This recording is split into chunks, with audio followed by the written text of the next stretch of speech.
Good morning everybody, welcome into Friday the 14th of October 2022.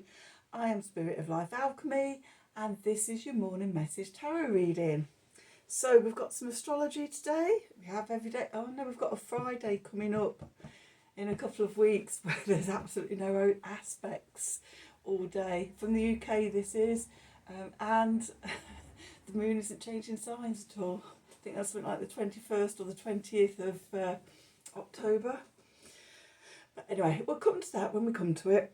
So, astrology for today. So the moon is in Gemini. It's going to form a sextile to Chiron, a trine to Saturn and a trine to Venus. And Venus is also going to form a trine to Saturn. So we've got healing and stabilising relationships. Could be bringing in new people to help crystallise the new ideas. But this is the second of the grand air trines being activated. So the first one was, and these were activated at the new moon, no, the full moon.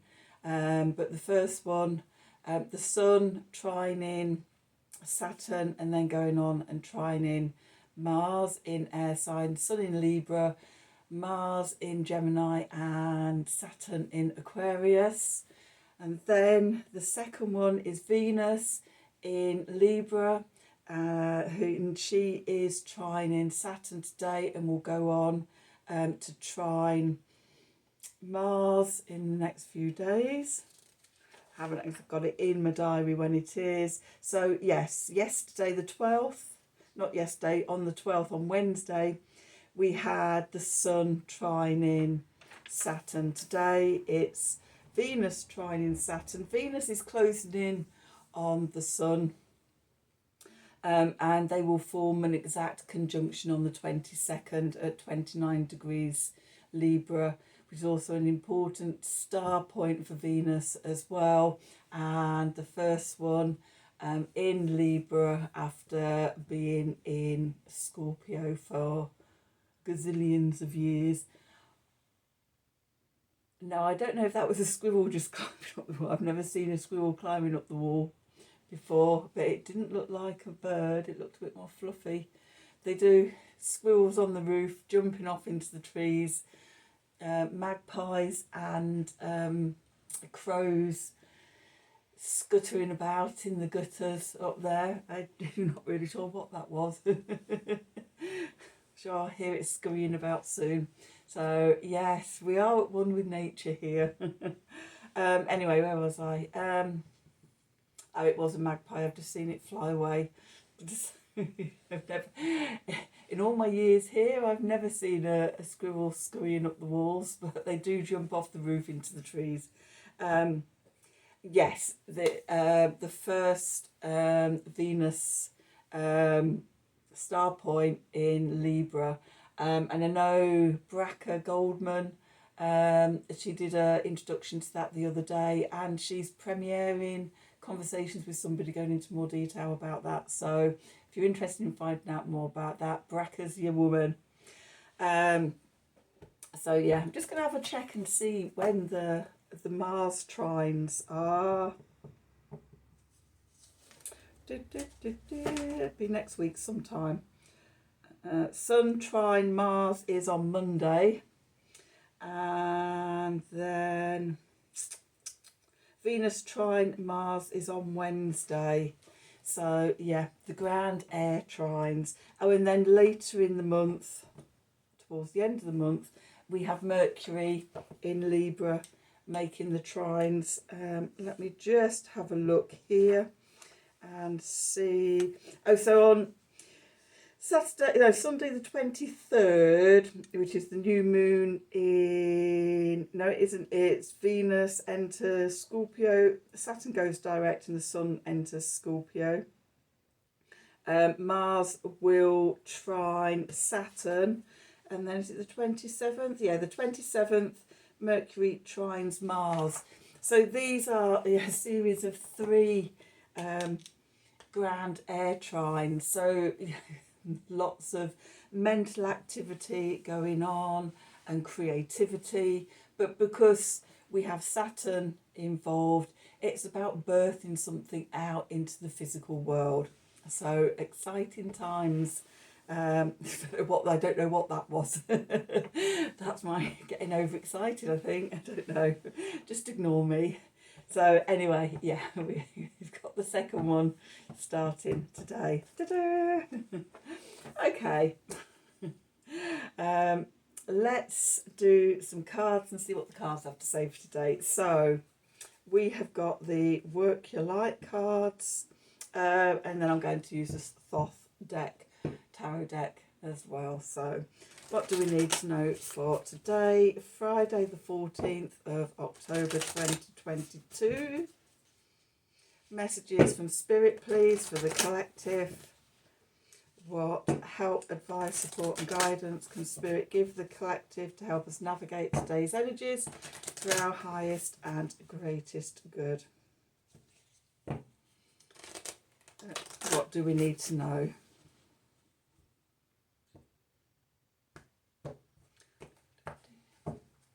Okay, so at the bottom of the deck, we've got Imrama. Where are you being called to journey to? I've not had that one out very often. Can't remember what it's about. I might have to get the book out to have a little look up and see what that means. Transformation. Things are changing at a cellular level, deep healing.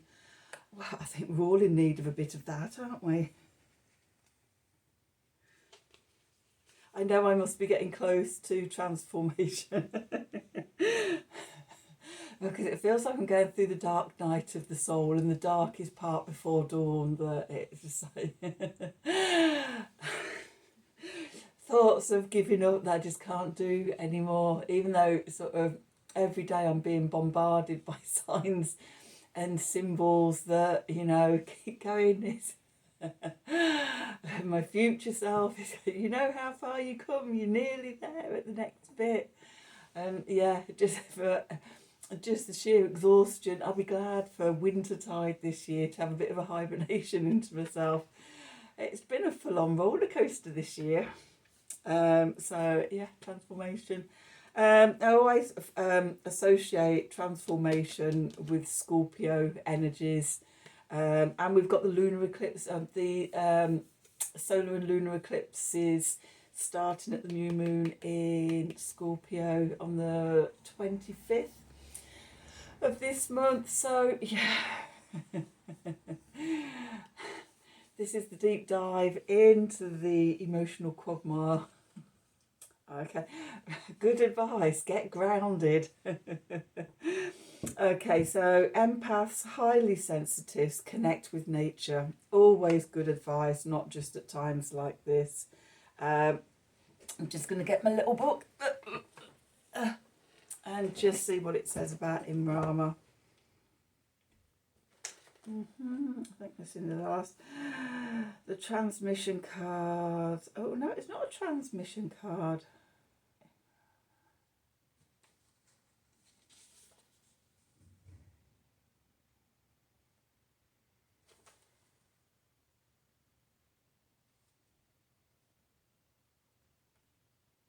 Oh, Imrama activation cards, page 98. Imrama. The Celtic word Imrama means a journey of the soul, a voyage on which we don't know where we are going, but our soul knows the way. If you are pulled this card, you are either being called on a soul journey or you're already on one. Well, I think it's safe to say that we're already on one, aren't we? On our way to transformation. It could be to a physical ancient place or metaphoric. When we journey to places that our soul remembers, a shift takes place both within us and to the planet as well.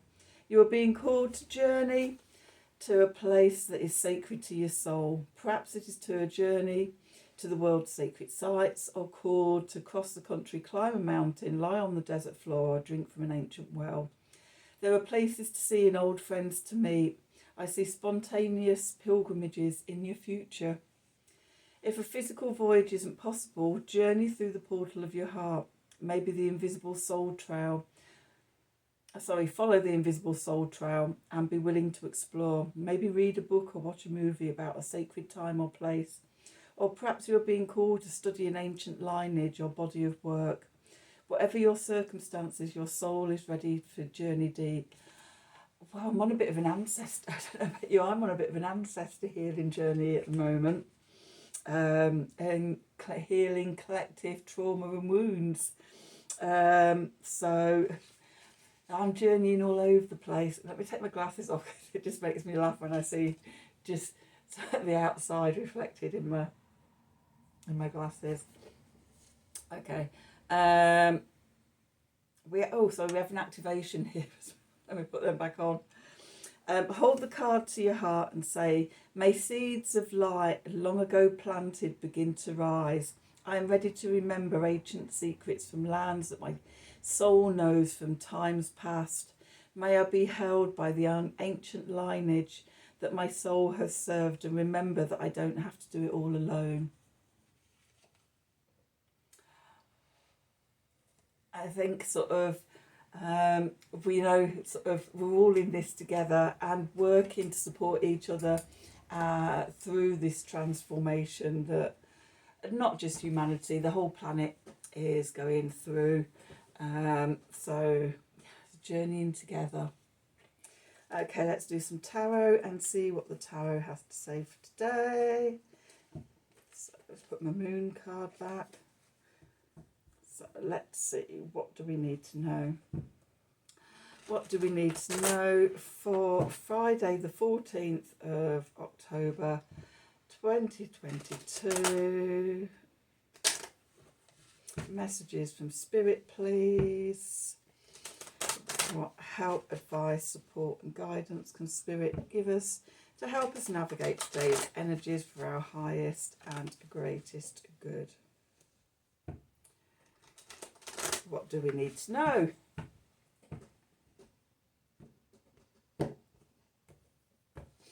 Okay. Ooh, got a proper itchy nose today. Spirit is close. Okay, so we have the Prince of Cups, or the Knight of Cups. He's been showing up a lot, hasn't he, just recently. The Ace of Discs, or the Ace of Pentacles, always a lovely card to get out. 10 of Wands, oppression. That's been coming out a lot just recently as well. The Fool, a new journey, new beginnings. 10 of Swords. Well, the 10's better than the 9 because the 10 is, stick a fork in me, I'm done. We've come to the end of a journey. With the Princess, or the Page of Cups. 2 of Discs, change. Lust, or strength as it is in other decks. And then the 2 of Wands. Okay, the 4 of Cups, luxury. The Queen of Cups. And the Aeon, or judgment. And the 6 of Cups, pleasure. Okay, so where we find ourselves, the Prince of Cups, the Knight of Cups in other decks, messages coming in, air of water, lots of steam, water vapour rising everywhere. It's very energetic, could be a bit hot and sweaty. The ladies of a certain age. But he holds aloft his holy grail and brings messages of love for us. And that love can be encouragement, to keep us resolved after what I was saying at the beginning, that sort of, you're nearly close to the transformation and coming out the other side because you're just absolutely exhausted. You've just gone towards it. And sort of there's a part of you that's ready to give up. I would never give up, just in case I was just, that far away from breakthrough. But yeah, you just get weary at some points in the journey. And I think I get a sense of weariness in where we are at the moment. Okay, so yeah, messages of support. Come on, you can do it. A little bit of, yeah, a bit of carrot to encourage us along. Chocolate would be better. Okay, with the promise of a new beginning, an opportunity opening up in the 3D, you know, that sort of, we're so close we can smell it. Whispers on the breeze. Okay, the sort of a new beginning. So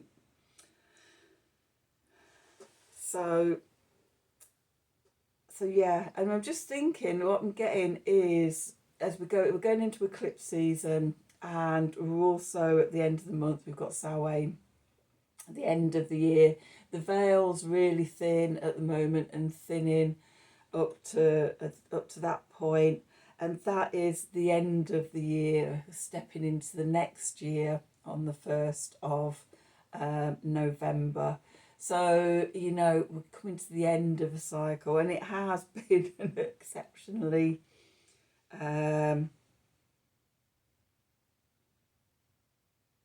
fast-paced and energetic year, but it's been intense. It's been like a constant bombardment of astrological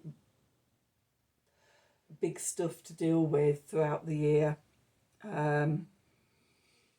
And it was all the way, I'm just thinking back to sort of Venus entering Capricorn last year in November at the eclipses then.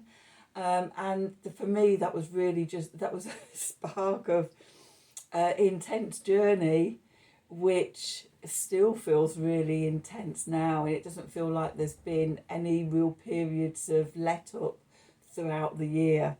So, you know, it's no wonder we're exhausted and tired. But we're close to a new beginning. Needless to say, though, Saturn in Sagittarius, we are feeling overwhelmed, worn out. We're literally on our hands and knees, some of us, you know, getting towards the end. With the 10 of Wands, it's about sort of putting down the ones that aren't yours.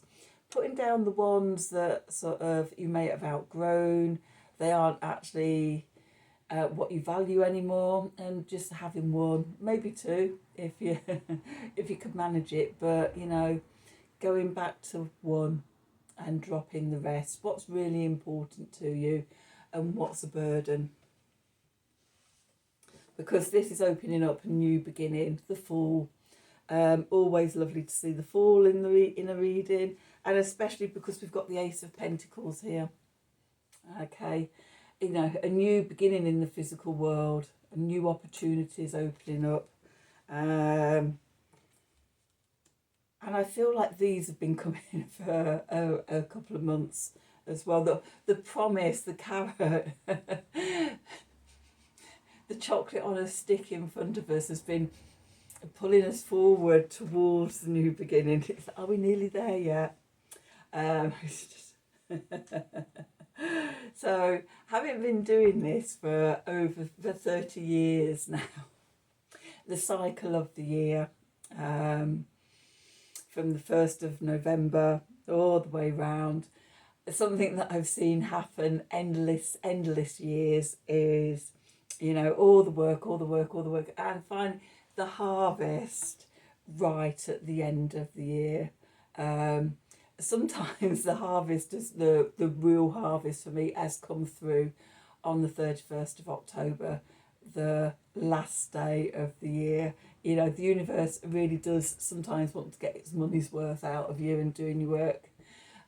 So yeah, that sense of something's coming. We don't know what it is, and I'm sure it will be a wonderful surprise when it does get here. But yeah, it's coming. It's almost like if I stick my tongue out, I can sense it in the air. That's how close it is. Okay, but at the moment we're feeling, you know, it's been hard work.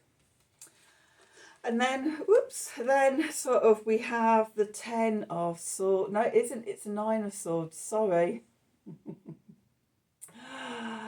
The 4 o'clock in the morning anxiety card. This is Mars in Gemini, which is interesting because Mars is in Gemini at the moment. At the end of the month, the 30th of October, Mars is going to station retrograde in Gemini, and it'll be retrograde till about middle of January. Okay, so you know, this today is sort of highlighting that for me. So have a look at sort of, you know, your own negative thought patterns and things like that. Maybe things like being unfocused and scattered and all over the place. Trying to do too many things all at the same time, being overwhelmed. When we're overwhelmed, then we start doubting ourselves, then we start beating ourselves up, then we're fretting and worrying and have anxiety at 4 o'clock in the morning because we don't know how we're going to handle all these responsibilities. Simplify. That would be my message to you. Simplify. Cut out and cut away the things that are no longer important and just focus on the one thing. Okay. And then the clarifiers, we have the Princess of Cups or the Page of Cups. More messages coming through. This could be an apology. It could be forgiveness for yourself or for other people, or somebody else forgiving you or apologising to you. And it can be reconciliation. I'm always really soothed by this card when I see it come up from this deck. It just feels like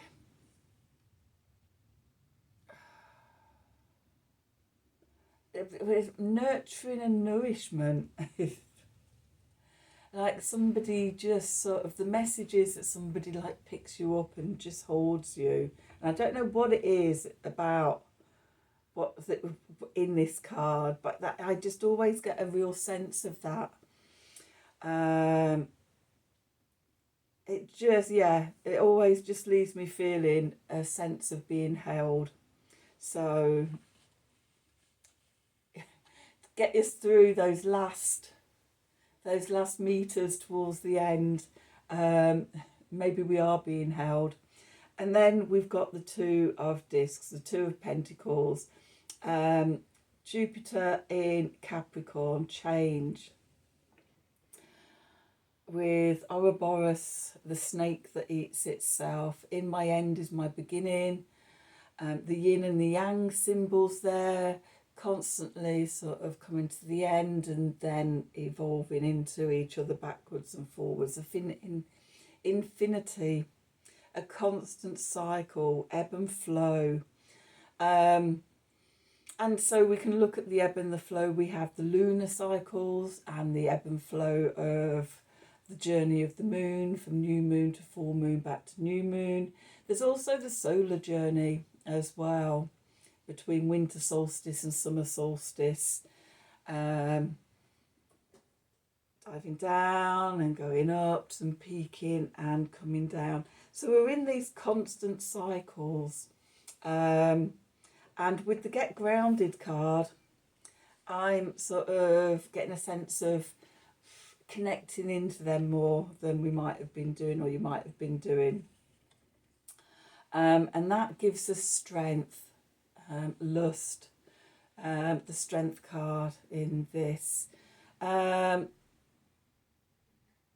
It connects us to the elixir of life that revives us.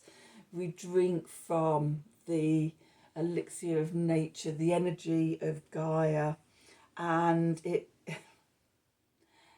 nourishes us and it gives us the strength in a nurturing way. And when we're connected, that it makes everything possible. Okay. The cards at the bottom, we have the 2 of Wands, Dominion, Mars in Aries, a pause before going forwards again. we can't go forward, we just sort of sit and look at possibilities.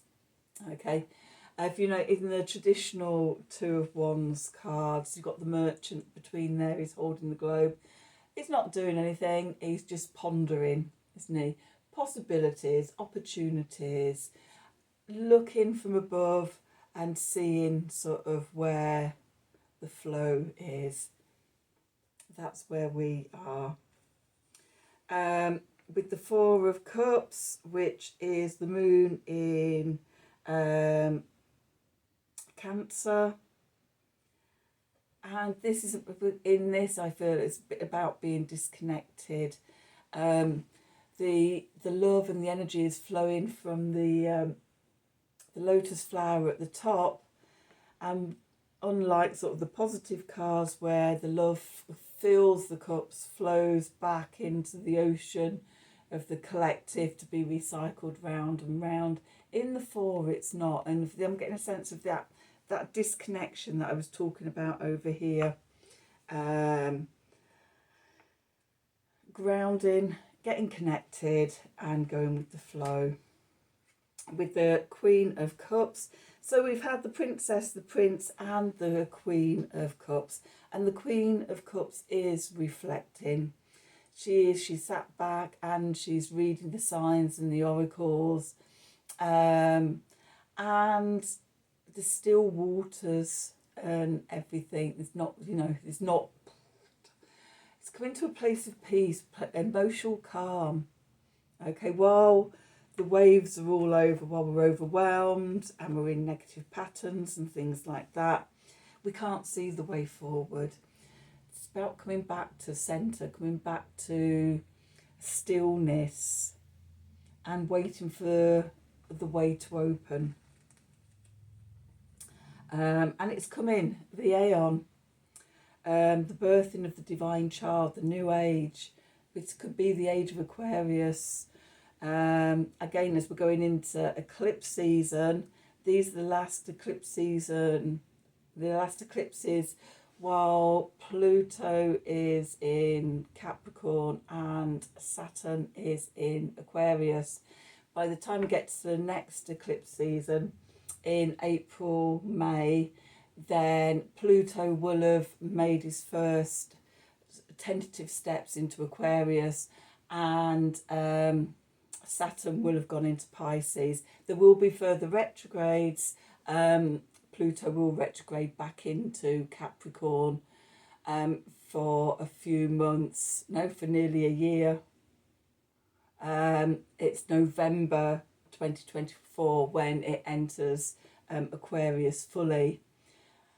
But we get a tentative taste of it next year. And then we come to the Six of Cups, pleasure. This is about connecting to what brings us joy, what brings us happiness, what brings us pleasure. Taking a bit of time out for harmony and balance. And now this is the sun in Scorpio. So we're coming up the 23rd, the sun goes into Scorpio. This is the emotional balance before we get to the seven. The Seven of Cups, which in this deck they call it the emotional quagmire card. I'll see if I can find it actually to show you what I mean. It does just remind me of an emotional quagmire before we get to the dark night of the soul of the eight. So it's about enjoying the respite, coming to the centre, enjoying the respite before we plunge into the Scorpio eclipse season. I was betting I started at the wrong end. So then 8, the dark night of the soul. And before we get to that, we are trudging through the emotional quagmire there. It just reminds me of poison and just gunk, all the stuff at the bottom of the well that we don't really want to go near. But You know, it's the stuff we need to bring to the surface, to have a look at and to deal with, so that then we can rise again. So enjoy this respite, and so from now till the new moon, I would imagine, get yourself grounded, get yourself prepared, because it might be a bit of a roller coaster, which is not the respite I've been wanting. It's not the end of the journey that I was talking about at the beginning, but enjoy the respite while you can. Okay, that's, oh my God, that was a long one. That's 30 minutes. I hope you enjoyed the reading. I hope it resonated for you. If it did, then please do like, share and subscribe to the channel. Click on the wiggly bell for notifications when I'm releasing readings. And if you'd like a personal reading from me, then please email me at the email address below this video in the descriptions box. Have a wonderful day, and until tomorrow, thank you for watching.